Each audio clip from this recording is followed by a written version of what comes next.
Good afternoon students. बेटे आज मैं आपको वाच्य पढ़ा रही हूँ। क्या पढ़ा रही हूँ? वाच्य। ठीक है, वाच्य।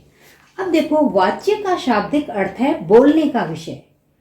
क्या है? बोलने का विषय, कि हम क्या बोल रहे हैं। अब देखिए वाच्य की परिभाषा, क्रिया के जिस रूप से यह जाना जाए कि क्रिया का मुख्य विषय कर्ता है, कर्म है या भाव है, उसे वाच्य कहते हैं। किसे कहते हैं? कि क्रिया के जिस रूप से यह जाना जाए कि क्रिया का मुख्य विषय कर्ता है, कर्म है या भाव है, उसे हम क्या कहते हैं? वाच्य कहते हैं। अब है वाच्य के भेद। कितने भेद हैं वाक्य के? वाच्य के 3 भेद हैं: कर्तवाच्य, कर्मवाच्य और भाववाच्य। ठीक है, तो आज हम सबसे पहले आपको पढ़ाएंगे कर्तवाच्य। जिन वाक्यों में कर्ता की प्रधानता होती है, केवल कर्ता की प्रधानता होती है और क्रिया कर्ता के लिंग व वचन के अनुसार होती है, वहां कर्तवाच्य होता है। कर्ता के लिंग का क्या मतलब है? अगर स्त्रीलिंग में प्रयोग होगा तो स्त्रीलिंग हो जाएगा, पुल्लिंग में प्रयोग होगा तो पुल्लिंग हो जाएगा। जैसे मोहन पुस्तकें खरीद रहा है। ठीक है, तो ये क्या है? मोहन क्या है? यहाँ पे कर्ता है तो, और पुल्लिंग है तो क्या होगा? कर्ता के अनुसार ही उसका लिंग और परिवर्तन क्या होगा? कर्ता के लिंग व वचन के अनुसार होती है। किसकी? क्रिया। क्रिया जो होती है कर्ता के लिंग व वचन के अनुसार होती है। जैसे मोहिनी निबंध लिखती है। अब यहाँ पे मोहिनी स्त्रीलिंग है और पहले वाले में मैंने रोहन पुस्तकें खरीद रहा है, वो पुल्लिंग है।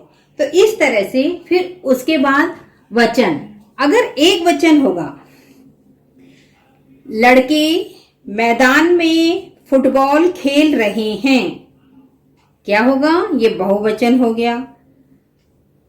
लड़कियां नाच रही हैं, ये क्या हो गया? स्त्रीलिंग बहुवचन हो गया।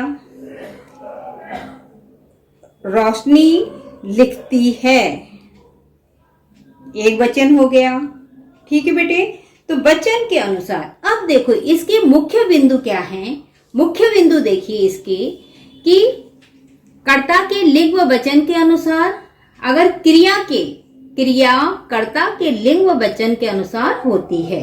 ठीक है, कर्तवाच्य में सकर्मक और अकर्मक दोनों ही क्रियाओं का प्रयोग किया जाता है। अब ध्यान रखें बेटे, आपको पता होना चाहिए कि सकर्मक क्रिया क्या है, अकर्मक क्रिया क्या है, तब आप आसानी से पहचान सकते हैं। फिर है क्रिया का प्रयोग उसके लिंग व वचन के अनुसार किया जाता है। कहीं ने चिन्ह दिखाई देता है और कहीं इसका लोप हो जाता है। जैसे आप देखते होंगे ना कि मोहन, जैसे लिखा हुआ मोहन ने अपने मित्र को पुस्तक दी, यहाँ पे कर्ता ने चिन्ह दिखाई दे रहा है, पर कभी कभी कर्ता के ने चिन्ह का लोप हो जाता है, तो क्या आएगा यहाँ पे?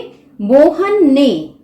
ठीक है, तो दिखाई दे रहा है। दूसरा वाक्य देखिए, सैनिक देश की रक्षा करते हैं। यहाँ पर जो ने चिन्ह है उसका लोप हो चुका है, जिसको हम शून्य चिन्ह, आप देखते होंगे बुक में लिखा होगा ने या शून्य, तो लोप होता है।